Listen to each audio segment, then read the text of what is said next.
Hi guys, welcome to our newest Watchlist stream. I'm Nymfria and I'm in the midst of one of the craziest double game weeks ever, as I'm sure you guys are too. I mean, this game week hasn't even finished yet and we've still got this evening to come. It's time though to try and look ahead to double game week 29 because this craziness is about to happen all over again on the weekend with such a quick turnaround. So let's take a look at some Watchlist players. I'm joined as always by Kylie. How you doing, lovely? I am good. There's a bit of sunshine outside. This just makes me happy because I'm sick of winter. I'm so sick of winter right now. And yeah, it's been a really weird game week. I, for one, bench boosted. I currently have a whopping total of 4 points Oof. on my bench. Wow. Do you want to swap? Yes, please. I should. My bench like 2 weeks ago was over 30. They all play again, and my starting 11 have done well, so I can't sort of complain too much. But it is a bit of a weird old week, lots to go. So actually bear that in mind when we cover off how some of our last week's picks ended up doing. Yes, absolutely. Shall we do that? Should we take a quick look at how our picks went last game week? Yep. So 3 of our picks blanked, but there's a caveat because, of course, they all, assuming they start, because not everyone will. We've got doubts over Fraser. We know that James has been ruled out, yada, yada, yada. But Kyle Walker-Peters. So if you recall on the stream last week, we had some news that he looked like he might be injured. He was obviously injured enough to not start, or there was enough question, but he did come on and ended up playing about 30 minutes. So seemingly he's okay now. And hopefully, for the sake of our picks, he in fact does something, because Southampton were quite atrocious. Awful, actually atrocious. I don't think anyone would have forecasted a 4-0 result because Villa were off form. But anyway, Adams, as a result, also blanked, and we went the wrong Newcastle midfielder as at this point in the game week. So we went Willock instead of Fraser, but plenty more to go with them. We did get a clean sheet for Rudiger. So that's something. And of course, the pick of the bunch was Nim's pick, Kulusevski, who got 2 assists, a bonus point, 10 points, and I think you bought him and put him on your bench. Am I right? I did. That is right. I chased the double game week hard on my wild card, and I have him, Saka, and Davies all sat on my bench this game week. So I'm happy to give you my bench points if you need them. I would love them because there's a lot of them there. I think it was that kind of, I really didn't know who to drop. I had so many other, like when you wildcard, you really try to beef up your team everywhere, and by doing that it just left me with a major benching headache. I wish you could wildcard and bench boost in the same week. I really do. Well, at least you have them in situ for 29 and 30, right? So that's obviously a key thing. Right. Barring any injuries. But yeah, no, I'm grateful to have them in, and more so I'm grateful that I've been banging on about Kulusevski for weeks now, and everyone's been like, oh, he won't keep his place and things like that. So it definitely looks like he will. I just can't see Mora displacing him. I think him getting a rest is highly possible, but I think at this point it would be a rest. It's really hard to imagine Mora suddenly becoming first choice again, given how effective Kulusevski's been in 4 matches. Shall we say hi in the chat? Actually? Yeah. Just before we do, I just want to say it's just slightly frustrating though, because obviously now everyone's going to have them in, and me too, me included. Yeah, exactly. So now it feels like, damn, I missed my opportunity to get the jump on that one. But yes, let's say hello to some people in the chat. Right, so we've got Nuclear Atoms. Hi, welcome back. Hi, I see Boona. Hey, Boona. Is in there. We've got Mig, Mark Dorney. Hi, everyone. Matthew Mills, FPL Elijah, Neil Kager, apologies for horrific pronunciation. Fire away with any questions that you've got, and we'll try to pick them up as we ramble on about our picks for this week. I'm a little bit tired, so I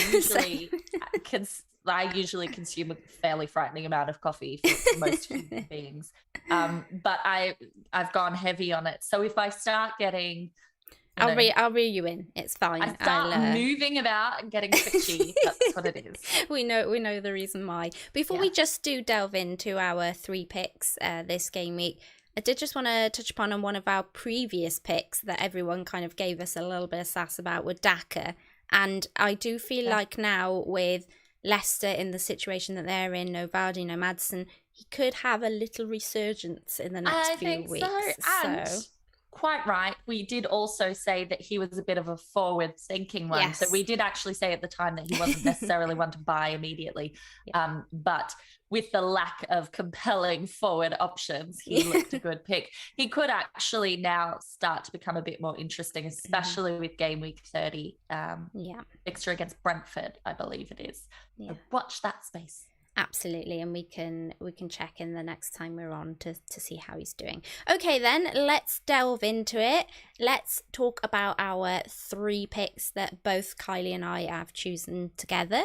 And our first is Odegaard of Arsenal. He's been a great addition to the Arsenal team and really seems to have found his feet already with our squad. I'm a big fan of his, not just as an Arsenal fan, but also as an FPL asset with potential, which is not often I've got to say that about Arsenal players this season. So far this season he has 5 goals and 3 assists.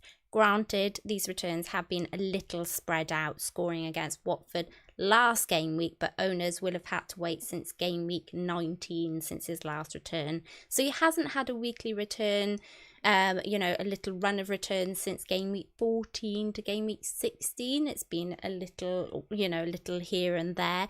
However, on the eye test, I think he's been mostly unlucky rather than being out of form, right, Kylie? Well, interestingly, he does pass the eye test for me. I think he's looked really good.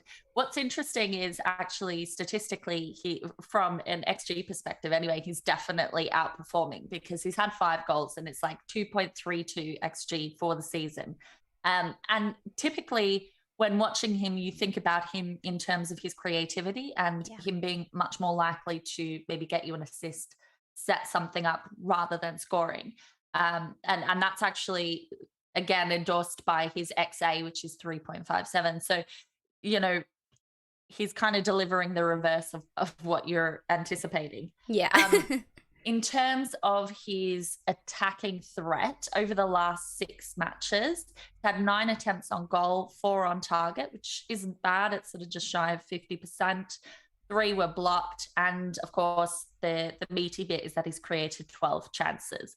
So, as you said, he's not in form per se, but he does look a reliable pick and, he does have respectable stats underlying that. Obviously, Saka is the one that is going to draw everyone in, and rightly so. He's a brilliant pick. He was our pick a couple of weeks ago, actually. He was, yeah. Mm-hmm. And actually, there we go. There's a pick I had that's actually done well. Yeah. Him and Coutinho, they just took a while to get there. Yeah, so exactly. My pick's a slow burner. That's clearly what's happening. Well, you talked me into getting Saka early and he's done me proud, so yeah. There we go. That's true. But yeah, so I this is in no way an argument against Saka. I think it's more a case if people are looking for something different. Many people are looking at Arsenal and Spurs, and that's kind of going to be a recurring theme on this episode, obviously, because of the fact that they're the only 2 teams that double now in 29 and then play in 30. So, you can kind of justify an extra hit to get an extra one in because they've got these 3 games, whereas some only have 1 game. Right, over the 2 weeks. Absolutely. But yeah, so the thing I would say with Odegaard is I think he's got a lot of potential. I think he could be one of those really fun alternative ones to own without kind of going way too far left of centre. Mm-hmm. The only tricky bit with him, of course, is that actually at the moment in that price range, we do have quite a few interesting options. Yeah, so he is just 5.5 million, which as you said, is nice and cheap. Don't forget, once upon a time this season, the only 5.5 million option we had was Mbeumo. Yeah. And that was heartbreaking. Exactly. I mean, I think I had him for about 40 years. Yes. Or what felt like 40 years. And there was no one to replace him with. So we've got a few good options now. We do. Odegaard is third for points with 90 points amongst Arsenal midfielders, only just behind Emile Smith-Rowe, who seems to be suffering on and off with illness, and Saka.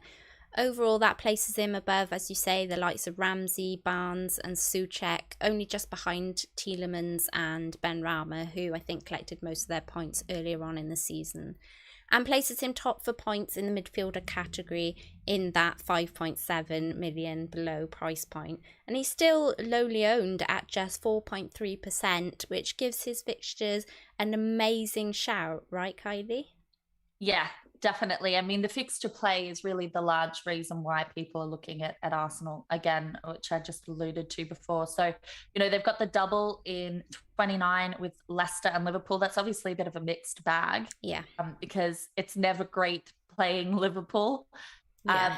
But Liverpool, I have double Liverpool defense and they have been getting clean sheets, but they've also looked a little bit vulnerable at the back. Yeah. So they've maybe been chancing their luck a little bit there. So I wouldn't rule that out as a possibility for points, particularly considering the fact that Arsenal have had one of the most consistently effective attacks this season.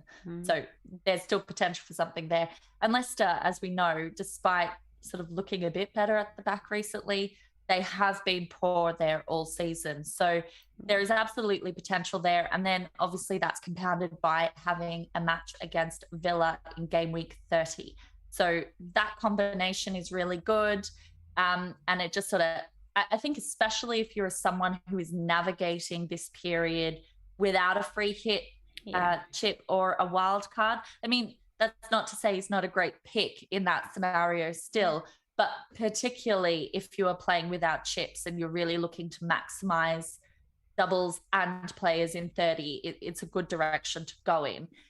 As far as their fixtures after this crazy period that we've been in, they're pretty good, basically right up to 38.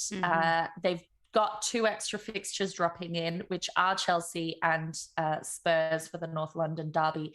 So those two obviously are trickier, but it's basically a green run other than that. So I think they're a pretty good investment to make from an attacking perspective. 5.5 isn't too much. And he could be the kind of player that you just drop in there. There's obviously a lot of cheap midfield options with Arsenal, and people might be looking at even Martinelli over him, but he's a nice left of centre one. Yeah, and I think a lot of people probably passed, depending on how Newcastle do this evening and the next double game week, he could be a good way into Arsenal from a Willock or a Fraser if you've got them, if you want to, just cover game week 30 there with that.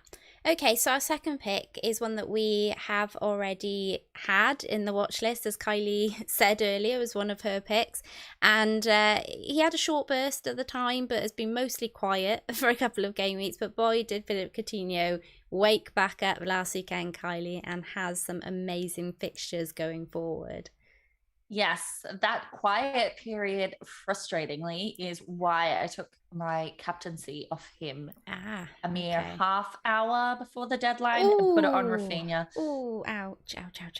That's almost as bad as me not getting him in my wild card because I was so worried about needing to afford Robertson next game. Yeah, I mean, these are the decisions that haunt us. And I think a lot of people have, between James, Coutinho, like a lot of these maybe 50-50 calls for people have, they've kind of gone the other way. So it's always a bit tricky. But I'm still a little bit burnt by that, especially because I was pretty sure I was going to keep it on him. Yeah. Anyway, I digress. He obviously was a pretty popular pick for game week 28, right? Yes. Might be wondering why he's a pick this week. So do bear in mind, we're not necessarily suggesting that people are going to prioritize a game week 29 transfer for Coutinho, but you're going to have a pretty quick turnaround to game week 30. And so we're kind of covering 30 a bit here in this set of Watchlist picks, right? Yeah. What I would suggest, and I think Nuclear Atoms in the chat mentioned potentially selling Coutinho to get Saka in, right? I think we could see a good bit of that, right? Because he's in that tricky situation this week of having West Ham, which is not a terrible match because they're, kind of a little bit off the boil, but it's also not an amazing one. People have doubles, and, the likes of Rafinha has Norwich, for instance. Southampton have Watford. So do you bench him? Do you not bench him? Bit tricky. But I think you're definitely going to want him for game week 30.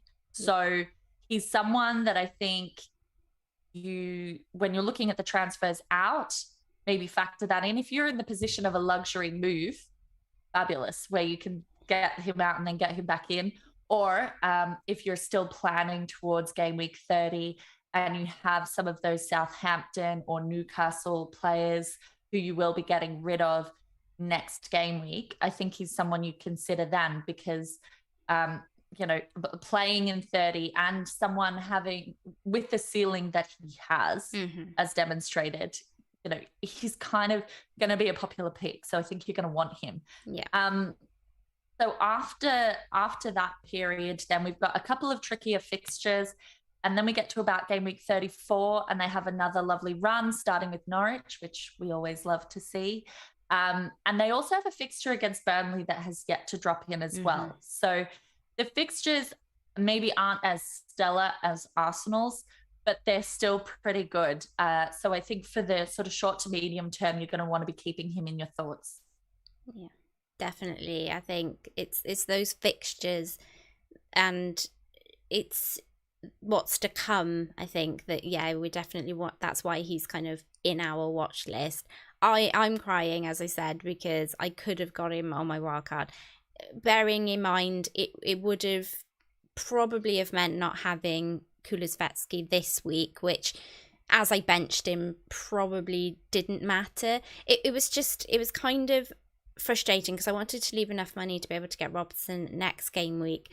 And I was really unsure about doubling up on Aston Villa with getting Ramsey and Coutinho. And Ramsey in that kind of really cheap 4.6 million price tag just kind of was lured me in, I think. Yeah, definitely. But what's frustrating, I think, for me is that I know I would have captained him had I have got him. And I wasn't really sure who to captain without him. So if I'd known that, I probably should have just gone for it and then worried about next game week.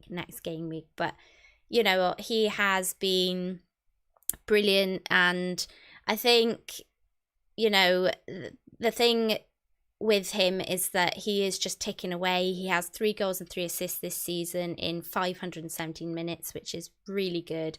As I alluded to earlier, he's had a bit of a dry patch where he went 3 game weeks without a return between game week 25 and game week 27. However, he has more than made up for that on the weekend, and at this point he truly terrifies me for this evening, if I'm honest, because I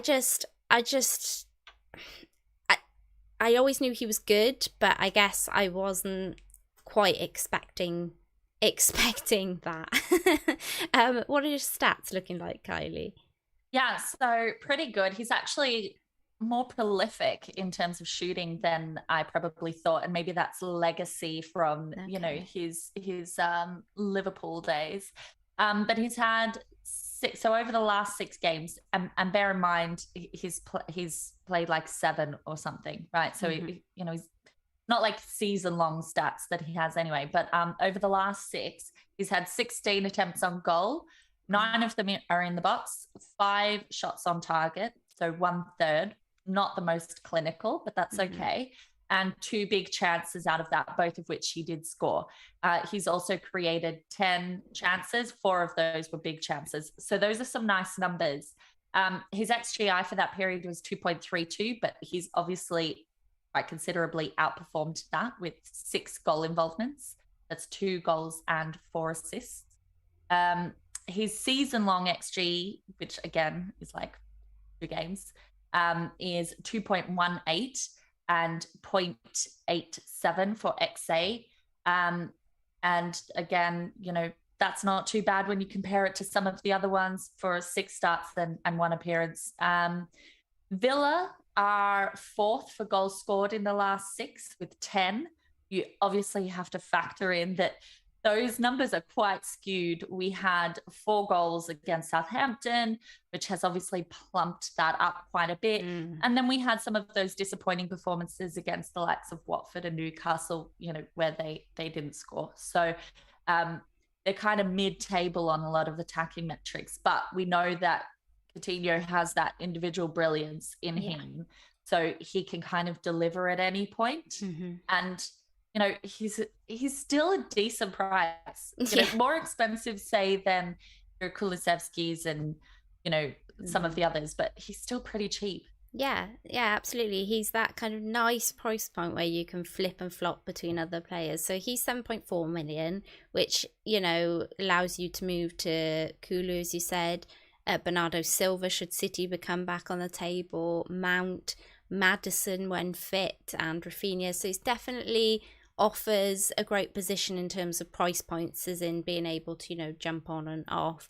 What surprised me was how highly owned he was even before game week 28. So when I looked at him for my wildcard, he was already over 20% owned, and that shocked me and was one of the reasons why I was eagerly trying to squeeze him in and didn't quite manage it. But now he's 22.8% owned. So, people are, I think, somewhat, I guess they're waiting to see this evening, but he's already going up in percentage. And I think a lot of that is a lot of people looking towards game week 30 and covering that game week 30 and also not trying to get too bogged down by some of the double game week players that we know have let us down basically in some respects. So I'm really kicking myself when it comes to not getting him. And to be honest, I may, depending on how Rafinha looks, consider going for Coutinho in that Rafinha spot. But I don't think it's fair to completely dispel Rafinha just yet. I'll give him this evening before deciding whether he needs to get the boot, for sure. Well, I guess in your position, having just wildcarded, that is a luxury move that you can make, because you've obviously set your team up to be able to attack these weeks and are therefore better set up for 30 than a lot of other people just using free transfers will be. Although I do have a lot of Wolves still that seem to be just... I mean, I know. That is so upsetting. They were doing so well, and then we all brought them in, and they've just been shocking. Everybody, they just got too heavy. Everyone piled on. They couldn't carry the weight of our expectations. Exactly. That's what it was. So I think, look, I am obviously hoping that Rafinha will do something. However, I think that there's potentially merit in that move for 30 if, depending on what you see tonight, because Leeds did definitely looked better. They did. And Rafinha was unlucky not to get anything. And I think the only thing that may hold him in my team for 30 is that he's playing against Norwich. I think if he'd had many other teams, I'd be like, well, okay, hello, Coutinho. But I think Norwich may just draw me into keeping him. Saved him. May. Let's wait and see on that one. I may try and, I guess, potentially, I think my moves this week will be selling one of the Chelsea lads on to Robertson, and then I may look to down Robertson and maybe up Ramsey. Yes, I do. Right. So it would obviously be him, because isn't he out for 4 weeks now? Yeah, he is. Yeah. So it's made my life a lot easier in that respect, although it has now just made everyone's life a lot easier to go to to Robertson, which is, it just feels like any advantage I had off of my wild card, I could have used this week going into next week. Most people have now kind of will be making those moves anyway, because they're the obvious moves from the injured players that we already have. Well, as a legacy Robbo owner, I hate that you're all moving on him. Let me just say, he's been my best player for the last month or so. Yes, absolutely. He was our pick a couple of weeks ago as well, wasn't he? So yes, yeah. Okay, let's move on to our third pick, and it's Doherty of Spurs. Now, of course, there is Reguilon, who came back on Monday and scored a goal, and there's the really cheap way into the Spurs defence via Davies, who I got in my team. But we've plumped for Doherty, who's been sliding under the radar a little bit with his looking more like his Wolves self. Spurs are in that nice spot with a double and then playing in 30, right, Kylie? Yeah. Oh, it is, and it's actually, shout out to anybody who still owns Reguilon and had him on the bench. I happen to live with one of those people, and the look on his face when about 3 seconds into the second half, he hadn't realised that he'd come on. And all of a sudden he scored a goal. And it was just like, after all this time, how could he do that? It's so FPL. I don't know, even though it's typical, but that was quite unfortunate.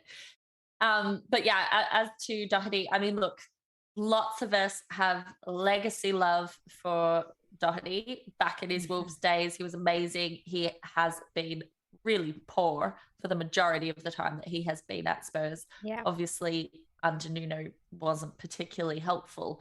And we have really limited data when we're talking about him. So that's just sort of something, this is a hunch thing, it's a kind of, but I think it's a collective hunch that a lot of active managers have, having watched him. But as you said, Nim, just like when we were talking about Arsenal, Spurs are the other kind of obvious pick.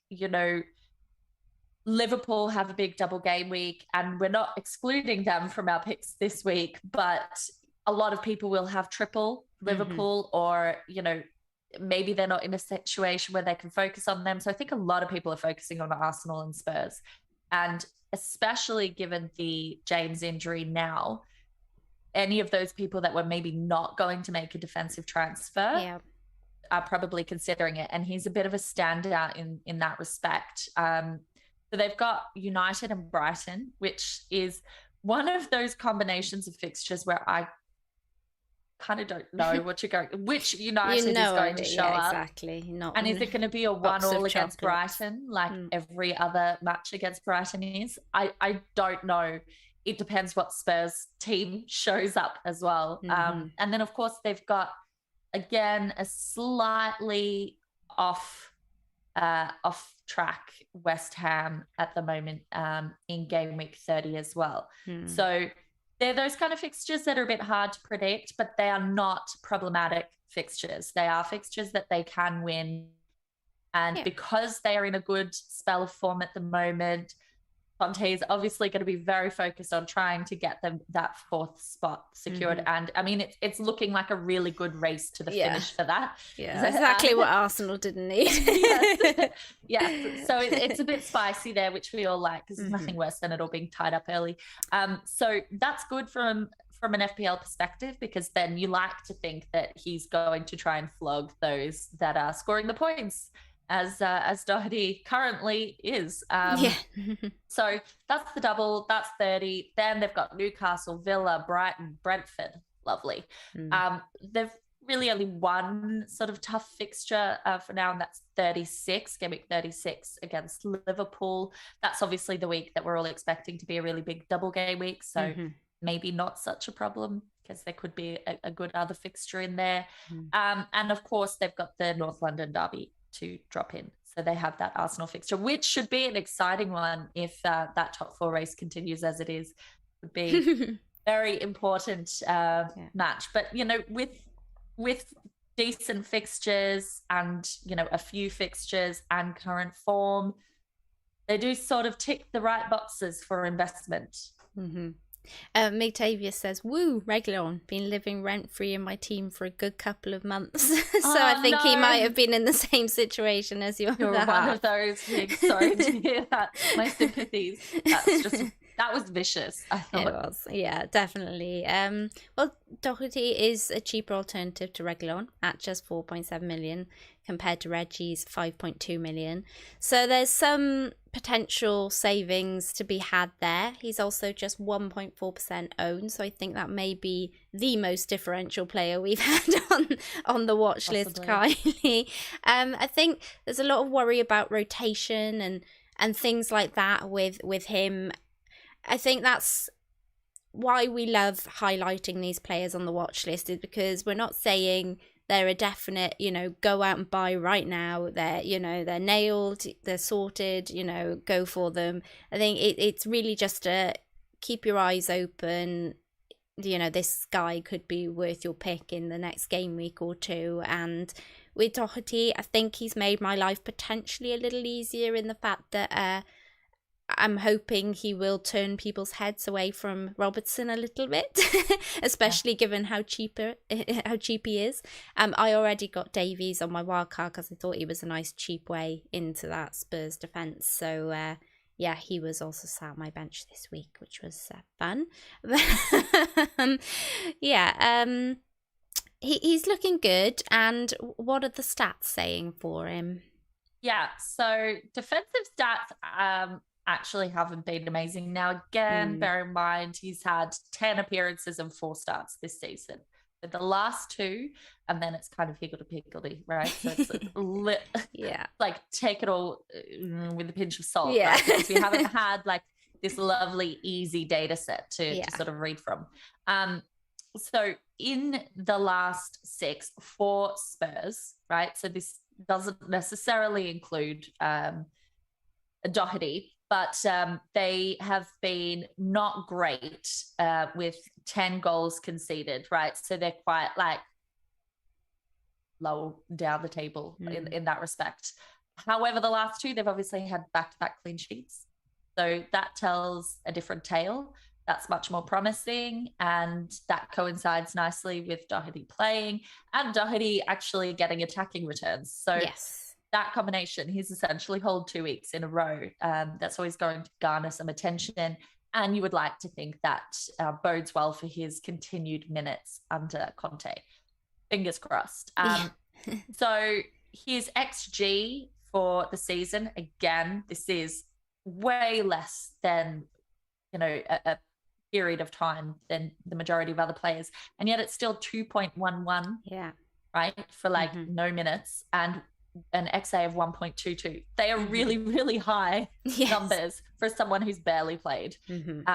So very, very encouraging. It's kind of demonstrating what we all got quite excited when he first got the move to Tottenham, because we're thinking about those glory days of Trippier and Davis, playing in those wing back positions, doing really, really well. And we're thinking, okay, that combination, we know how Doherty was at Wolves. Maybe this can work really well. And then, of course, it didn't. But now it is. So, like, long may it continue. He's also, to support his attacking threat, he's had 11 attempts during the time that he's played, 8 in the box, right? His defender. I don't think he knows that. That's fine. 5 of those 11 are on target, which is like, these are comparable with, people that midfielders. Should be. Yeah, definitely. And actually 4 big chances of those 11. So that's like a higher caliber of shot and attempts and chances that are happening. So that's really encouraging. He's also created 14 chances on top of that. 3 of them were big chances. So he doesn't need a huge amount of time to try and get himself involved. And I think that's what is exciting. It's similar to everyone jumping in on James last week. That decision to take the punt. I personally got rid of Cancelo short term to bring in James. And obviously we have to get rid of James now, but he's just gone and got 18 points. And that was the appeal, was this is a guy who can get that kind of a haul.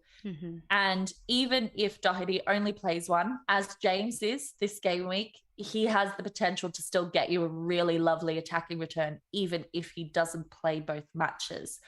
There are only so many defenders that fit that mold, and all of the other ones are considerably more expensive.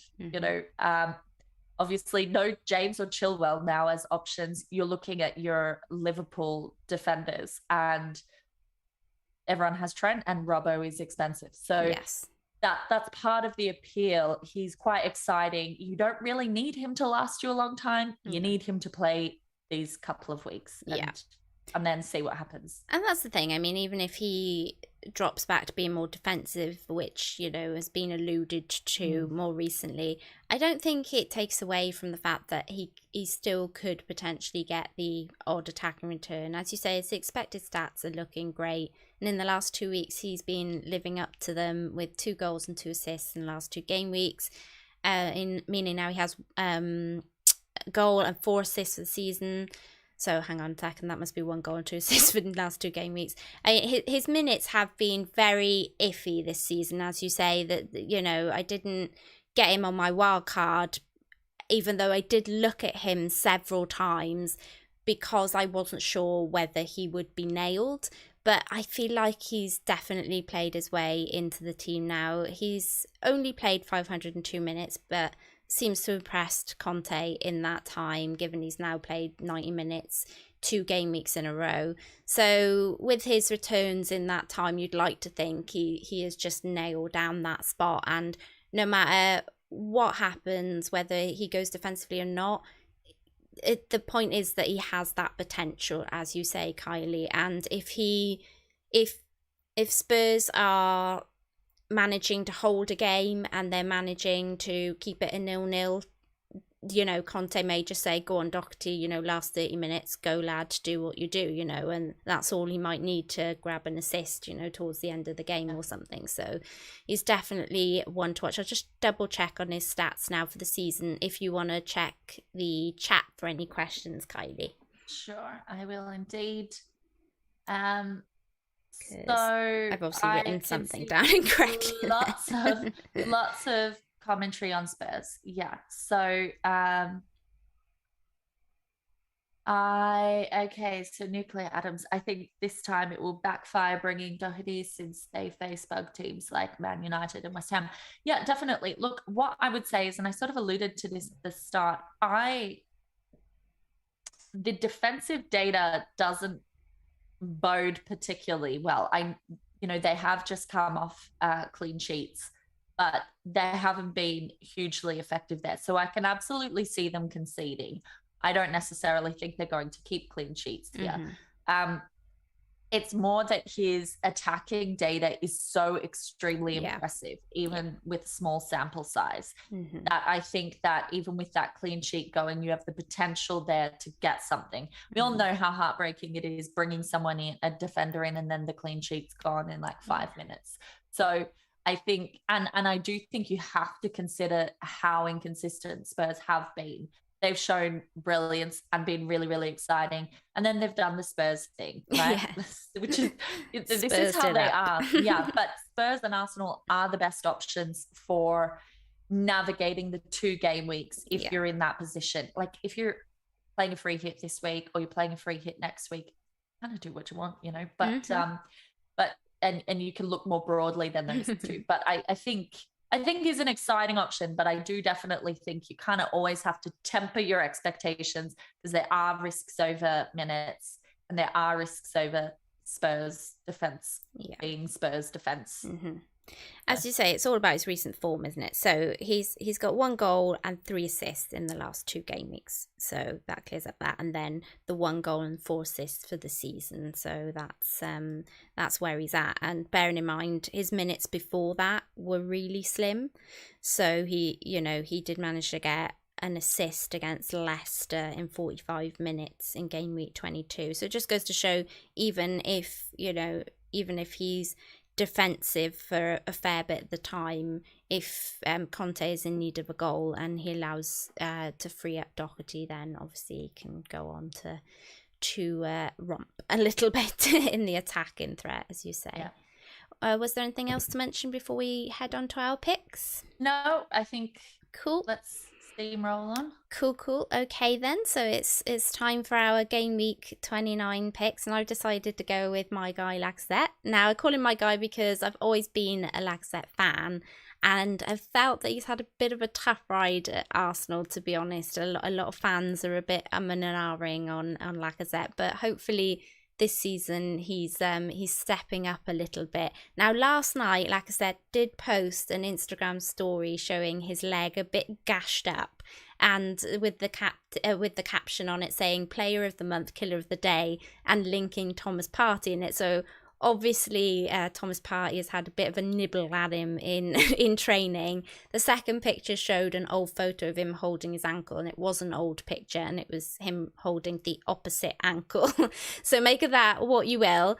I've kept him as my pick because the post felt very much like a bit of a banter post to me. I very much doubt, as our captain, he'd be posting, a picture of a serious injury in that way. And we've had nothing official yet in terms of anyone saying, Lacazette is out, he's done, he's injured or whatever. If it is a knock, I don't think it's bad enough to be something that keeps him out long term, as our picks are for more than just one game week. I did want to keep him as my pick this week, but obviously if you are considering him, then do wait on the presses tomorrow before making any definite transfers, because it's worth just bearing that in mind.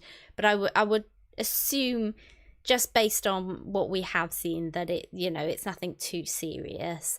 But the reason I really like him is because even though he might not be smashing goals in each week, he does and has got us out of a pickle several times. And Arsenal seem to be having problems. He in other seasons, he's come on in the past and managed to kind of help save the game in some way. This season, he has had to prove his place in the team, and I do believe he's become more of a team player than he has previously seemed. Now, more willing to provide for players and not feel the need to prove himself every week in scoring goals. This has been proven by his 8 assists this season for his teammates. He just keeps passing them the ball and they keep tapping them in, the likes of Saka and Martinelli and Odegaard. So yeah, he's doing great. He hasn't completely been shy of the goals either of those seasons. He has 3 in total. Not amazing, but was game week 19 since we've seen him tackled away. So it's been a couple of game weeks. It doesn't matter though when you can provide 2 assists against Norwich, really, and then that's what a lot of people are looking at right now. He has an XG of 6.96 and an XA of 1.42, so he is underperforming on the goals front, but overperforming on the assists. He's doing the old flip-flop there. Because of his lack of goals and his 8.3 million price tag, I think he's been looked over when it comes to the forwards in the game. He does only have 71 points this season, placing in behind Jesus and Ings, so that doesn't look great when you're sitting there trying to think about which forward to get into your team. But you'd like to think with Arsenal's fixtures to come, as you alluded to earlier, Kylie, that you could easily up this tally. And as you also said, we're not expecting to get much against Liverpool, but Leicester could potentially be somebody we could grab a goal against. And Aston Villa have been iffy at the back. They kind of a bit come day, go day when it comes to their particular defensive stats.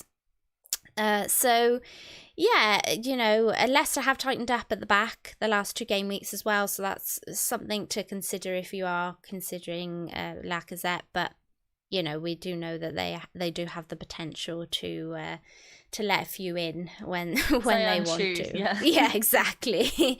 The thing about Arsenal and Lacazette's fixtures, as we touched upon with Odegaard, is that once we're past game week 30, they have a nice run of fixtures until the end of the season. And as Kylie said, they also have Chelsea and Tottenham to be added back in yet. Okay, they're tough fixtures, but they're double game weeks where because they're, London derbies, anything can happen in them. Lacazette could easily, grab another assist or something, even if Arsenal don't go on to win the game, which obviously I'm hoping they do. Laka is just 5.6% owned, and most of that feels like managers who wildcarded in game week 26 to cover all of Arsenal's doubles and blanks, when they kind of all loaded in on Wolves and Arsenal and things like that. So it feels like a vast majority of the people who already own Lacazette have had them for a couple of weeks. So I think there is scope there that we may start to see Lacazette, go up in percentage owned for the the run in till the end of the season. and it very much, I think, might depend now on how bad this injury is. But yeah, as I say, I don't think at the moment that it's anything serious, given how badly Jimenez has let me down, and my potential route to Vardy, which I had kind of just sat there nicely as an option on my, when I wildcarded. I was like, okay, well, if Jimenez doesn't work out, then this is my nice route to Vardy. Now that's gone out the window. Then I'm hoping my route to Lacazette will still be there come the start of the game week. And I think, given how great he's been for Arsenal, then I am hoping that it is nothing too serious. What's your thoughts on Lacazette, Kylie? Are you considering him at all? I don't have the money to get to him. Okay. I would consider him because I can't get to Kane. So obviously I can't, if Kane is unaffordable, then the only other one that's sort of appealing is Lacazette. Yeah. The thing that disturbed me actually when I was just looking at data last night is that over the last 6, he's had 17 attempts and only 3 of them were on target. Okay. Something like that. So it's he does tend to, get a bit excited. He's a bit of a keen bean. Yeah. But he has been creative. And let's be honest, when you're talking about a forward, there's a 1-point difference in a goal and an assist in terms of straight points, right? So getting a few assists is still really great. He's just not... I just can't squeeze him in. But I do think he is a nice choice to get an attacking Arsenal player, particularly if you aren't going for a Saka or someone else.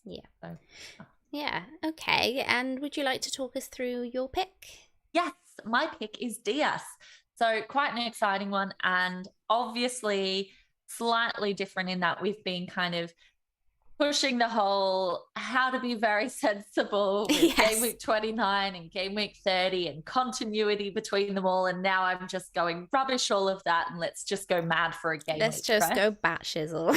Yeah, that's it. So there are a few caveats around the selection of Diaz. Obviously, it is so dependent on how you're navigating this period. If you're playing a free hit this week, or indeed if you're actually playing a free hit next week, and so you can just kind of get out all of the Liverpool players and so on. Or if you have recently wildcarded and you're so extremely well set up for 30 that you've got like a luxury move sort of situation, then I think Diaz is a lovely pick for the double. There are a few reasons why. I mean, one is that many people already have their triple Liverpool, like myself included, with a double up in defense. We've got a situation where Firmino is still injured. Jota is obviously back, but he is off the boil. And so there's no particular reason to think that Jota will be favoured over Diaz.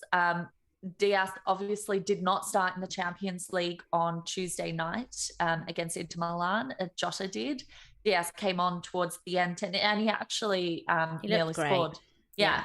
And he's looked consistently excellent. I mean, since debut, he has fit in with that attacking, as part of that 3 so well that it looks like he's been playing there for a lot longer than he has. He's been very, very impressive. And he's got an eye for a goal, like he's hungry. So he's played 4 matches for them in the Premier League. In fact, he's started all matches since joining, barring that Burnley game. I can't remember which week it was, but it was the second. So he had his, debut and he wasn't there for the Burnley match. And that Klopp said afterwards, basically something to the effect of, I didn't want to throw him in there against Burnley. Because they're a little bit scary. Right? It was kind of what he implied. Happy place too. It was like, I don't know if he's ready for them yet. Yeah. But he has been playing consistently other than that. He's had 17 attempts, 11 in the box. Nice. 7 blocked though, so that's a bit, but factor that in terms of the accuracy then. I did notice he tends to keep his head down sometimes, which may account to those blockings. So sometimes you feel like you just want to see him lift his head, just look a second, like literally I think the second that clicks, which I think is just a case of that happening, and I don't think it'll be very long before it does, but the second he kind of gets that like, awareness, I'm comfortable, I'm not so nervous anymore, boom, look, he's gonna be fire. It's crazy. I think so, yeah. 5 of them have been on target, 2 big chances, 1 scored, 9 chances created. These are really, really nice stats for literally just getting thrown into the team. And I mean, you're obviously competing with highly regarded attacking players there in that Liverpool outfit. I mean, obviously it helps him that he has people like Trent, Robbo, helping to create opportunities for him. That makes it a bit easier, but he has really, really gelled. And he's an uber differential, 2.1%. And that is hard to get in a team like Liverpool with a double. So I definitely think he starts the first match because of the fact that he didn't play in the Champions League. Now, it's anyone's really hard. bet on the second one. Anyone's bet on the second one. And you know what? How many players in how many teams would we say otherwise, right? It's not that different. Look, you know, we had Robbo and Trent only played one match. It makes me nervous getting Robertson this game week because I don't feel like he's absolutely nailed. I've just tapped my microphone there, got a bit excited. I think Robbo is probably fine because bear in mind the last one, they had the League Cup final. They had in the first match against Inter. And they're so close to City now, I think he's going to be chasing that. It's that's kind of edging me more towards him as opposed to, because I do have enough money. I actually have 2.2 million in the bank where I could turn Rafinha into the likes of a Jota or a Diaz, you know, and get my third Liverpool player in that way. But I think it is that more security in Robbo that's leaning me more that way. However, in incredible form at the moment. I do love the Diaz pick, I love and I wish I was batshizzel enough to go for it, and I may still be. I'm not ruling it out. I mean, do you know what? It's an aggressive move. That's what I like about it. Everybody is completely distracted, understandably, by other options and how to get through this period. That you know, it's going to be a rare enough person who's in a position to go for Diaz or is willing to, you know, take that punt. And I think that's what I like about him, is because he is an opportunity there. And I absolutely believe that he's the kind of player that can get a haul. Will it be this double game week? I don't know. I don't know how many minutes he'll play. I definitely think he'll play. I think he'll start one, minimum get half an hour in the second. And maybe it depends if he does something at the weekend. You know, the reality is that Liverpool are so close to City now. They're going to want to win. They're going to want to attack these games, and form could dictate a lot of what comes next in terms of Jota versus Diaz. So versus Mane, right? So that'll be I'm hoping interesting. He plays more Jota, Diaz, Salah, if I'm honest. It's not that I dislike Mane, it's just that I really, really plumped up Jota at the start of the season, and I believed he would be one of the, you know, the highest scoring midfielders this season if he got the game time. And so far he has absolutely proven that, but the problem is it is that game time, and now with Diaz fighting for that spot again, it obviously kind of, you know, takes away from that potential game time again for him. But yeah, I mean, they Jota misses so many chances. He's so exasperating. Mane does as well. I know. I think Diaz really has the goods. I think that he is someone that is going to really, really thrive. And I don't know, he's got a bit of a Salah-esqueness about him in the making. You know? I think next season we'll all have him in our teams. On that note, Chris G says, are you ladies considering free hitting in game week 30 now that big players like Vardy are out? Well, personally for myself, I've just wildcarded to try not to free hit in game week 30. My idea is that I will likely free hit in game week 33 or 36. Given, you know, that there might be a double for Liverpool in one of those, then I'm thinking further down the line here, Kylie, although I may have Robertson for this double for Liverpool, if they get an extra one, if they get through the FA Cup, then I could potentially free hit in the likes of Diaz down the line, which I'm liking the look of. But yeah, for me, Chris, I think I have 9 to 10. I think I have 9 now and potentially could have 10, or depending on if I do a sideways moves of Rafinha to Coutinho, then I think 9 or 10 is enough for me, and I'd rather try and keep my free hit for down the line. What about yourself, Kylie?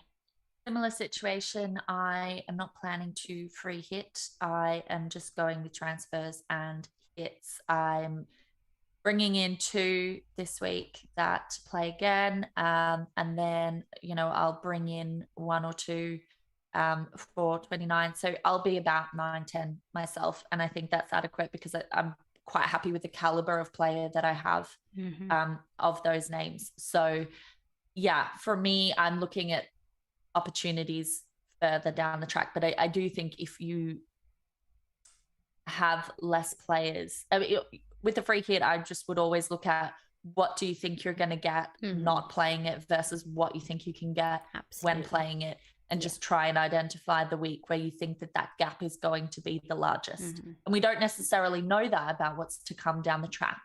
But if you don't think the gain is going to be big enough for 30 and you can get away with not playing it, I think there's sense in that move. Yeah, I think like it's easy to feel like a chip is bust. Like for me, for instance, my wild card, I was like, oh, I failed. I didn't get Coutinho in. I didn't captain James, or in fact I captained Salah, which I I'm kicking myself about. I don't think I've ever captained a non-double game week player in a double game week, but I think when I look at it, I'm already 17 points up and hopefully a little bit more this evening. So it's really just about thinking when you attack the chips, how many more points is me using this chip going to get me compared to the team that I have originally? And that is going to be your best kind of option. And so that's kind of where I would be thinking with your chips. But that is it, you guys. We have talked enough. We have filled your mind with loads of possibilities. Best of luck for double game week 29. I hope that you have a fun one filled with lots of green arrows. Before you go, as always, Kylie will wrap us up with the admin. So best of luck, guys. Tonight, so for the end of game week 28, may we all do well, and may I get double digits on my bench boost? Yes. Who is on your bench? And I'll tell you whether you can get them. Who is on my bench? I have Foster. I have Kilman. It's not looking encouraging. Yes, I'll take Kilman points, definitely. I would love a nil lol in that, actually. I have Livramento, and I can't even remember who the other one is. They're all double game week, but anyway, who knows? Fingers crossed for Kilman. Yeah. So so many of us have wolves to face. So we need something. We need a little ray of sunshine. So best of luck, as I said, with game week 29 as well, and the decisions that you make for that. Drop in the comments to let us know who's on your watch list and who you're thinking, and any other feedback. Of course, always like and subscribe if you enjoyed the show. And you can also check out more content from myself and from Nim in the links below. Other than that, all the best. Bye, guys.